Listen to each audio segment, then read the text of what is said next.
Normalmente si dice che il vino è buono, ma siamo sicuri che il vino sia buono?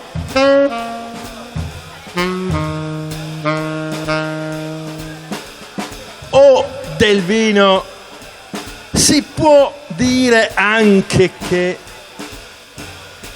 è bello?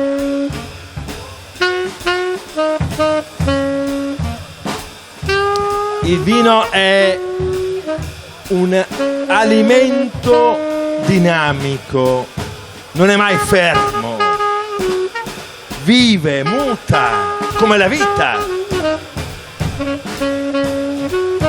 E quindi non possiamo ingabbiarlo entro codici, canoni, dominati dal principio del nostro benessere. Il vino non serve.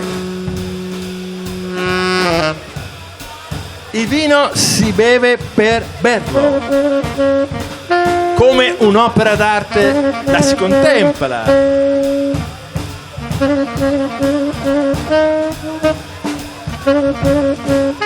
Per il suo semplice esserci, senza scopi, senza ragioni, senza finalità, tantomeno la finalità costituita dal nostro benessere.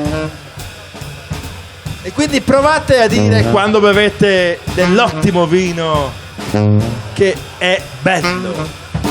Il vino non è mai perfetto, se lo insegnava il grande Veronelli, se lo insegnava Mare Soldati. Il vino ha la propria bellezza nella propria imperfezione.